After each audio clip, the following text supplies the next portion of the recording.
Rest easy, ladies and gentlemen. A special counsel is supposedly looking into Joe Biden. They haven't produced anything that we know of, so the Daily Mail has to fill the gap. They just found proof that Biden's brother Jimmy, Fast Jimmy Biden, was hired by a construction company to negotiate with the Saudi government while Joe Biden was vice president, because he's an expert on Middle East construction. I want to talk about how Tucker just is trying so very, very hard to deflect from Donald Trump and Jerad Kushner's Saudi deal.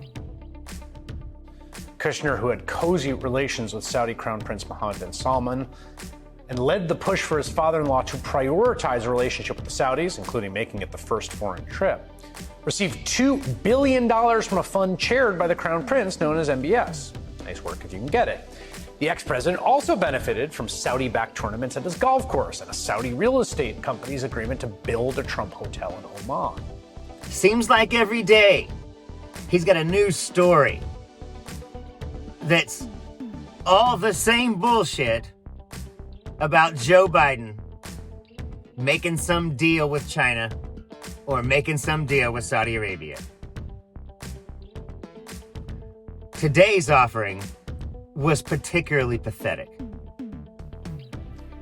It's very important. I mean, look, Tucker, if you look at the nexus of these financial ties that the Bidens have with China, you have to go back to the Chinese state, and you also have to go back to Chinese intelligence. Let's keep in mind, Hunter Biden got 3 big deals in China. Some of that money he shared with James Biden.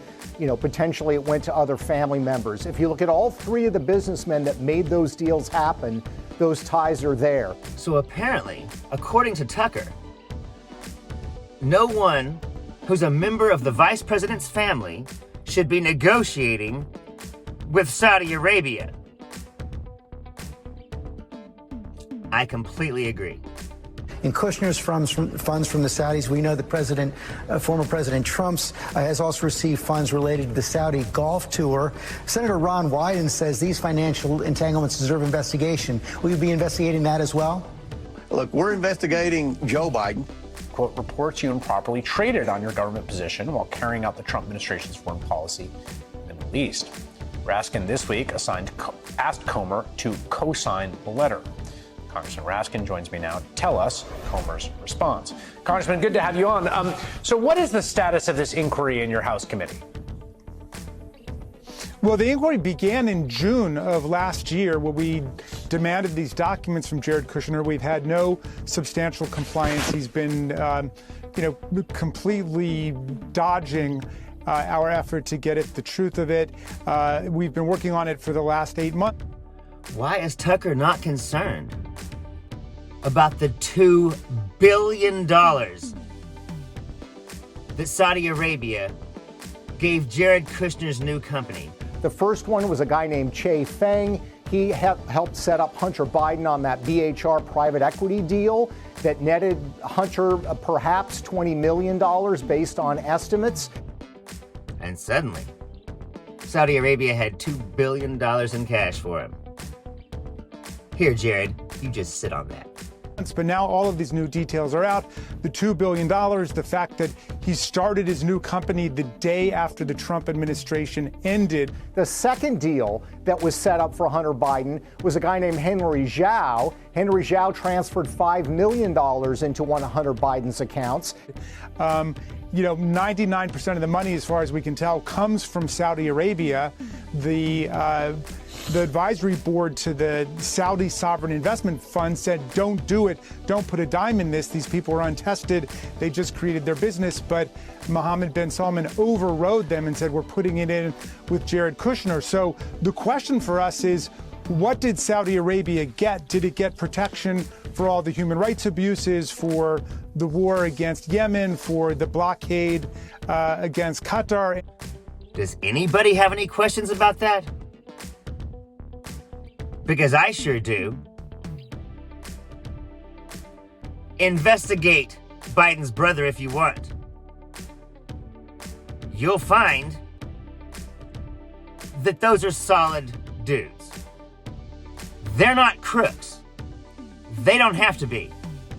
So when you're talking about money coming from China to the Bidens, when you're talking about concerns about classified records, when you're concerned about what did the Bidens actually do in return for that money, these are all very serious, legitimate questions that I don't have much confidence at all that the Department of Justice is going to look into. And for specifically protection for the homicidal crown prince when he ordered the assassination, kidnapping, dismemberment of Jamal Khashoggi, which you'll recall the Turkey and the CIA said clearly was done by Saudi agents, and Donald Trump and Kushner helped to cover the whole thing up.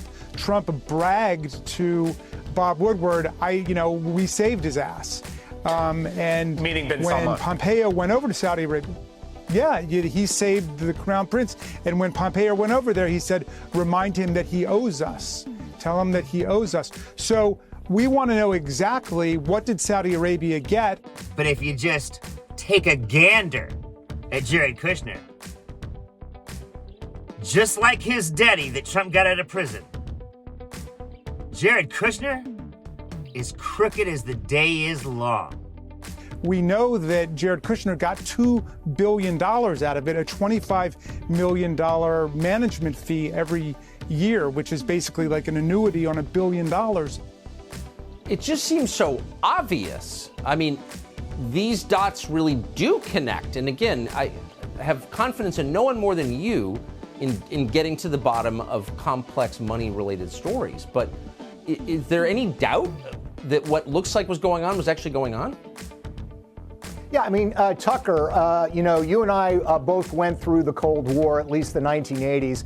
Imagine if Ronald Reagan's family or Jimmy Carter's family took, tens of millions of dollars from Russian businessmen linked to the KGB. So that's a very serious business that raises profound problems about conflict of interest, and indeed the Constitution and the Emoluments Clause, which says that nobody who's in federal government, a high-ranking White House official like Jared Kushner or the president, can take anything from a prince, a king, or a foreign state without the express permission of Congress, and Congress never authorized any of this. Would there be any question at all that this requires serious investigation? Instead, what we're getting from a lot of people is, well, you can't prove that a crime was being committed. It's an absurd standard that needs to be looked at. Peter Schweitzer, great to see you tonight. Thank you. And Donald Trump was so proud when he married his little girl. A panel that screens investments for the main Saudi sovereign wealth fund cited concerns about the proposed deal with Mr. Kushner's newly formed private equity firm, Affinity Partners, previously undisclosed documents show. These objections included the inexperience of the Affinity Fund management, the possibility the kingdom would be responsible for the bulk of the investment and risk, due diligence on fledgling firms' operations that found them unsatisfactory in all aspects. But days later, the full board, led by Crown Prince Mohammed bin Salman, overruled the panel. So this is not there's a paper trail here that this was a wire deal for the former senior advisor and the son-in-law of the ex-president, who had been quite favorable to the South. Yeah, and, all that I said to Chairman Comer was, I was glad what he said on Sunday, which is he didn't disagree with our concerns about this. Let's write together to try to get the answers from Jared Kushner, who has otherwise been stonewalling us for an 8-month period. His lawyer said they had nothing to hide. Well, then give us the documents so we can figure it out. I mean, he was a high-ranking official in the Trump White House. He wasn't just a relative. He wasn't just somebody in his family. He was leading U.S. foreign policy in the Middle East. And we want to know what did Saudi Arabia get out of it such that he felt it was so important to rush back to America from Saudi Arabia to start his firm the day after the Trump administration ended and then walk away with this $2 billion, which was carefully hidden for a while, but now it has come to light. Then coming back with a $2 billion investment in a private equity fund from Saudi Arabia. So whatever people want to talk about in terms of, what should the family members of presidents be doing who are not in the government, that strikes me as quite secondary to this central problem that we've got to deal with. And there's no running away from it. I guess he figured if she married a mannequin, she would remain relatively unused. I'm Zachariah, Lone Star Liberal. Y'all take it easy.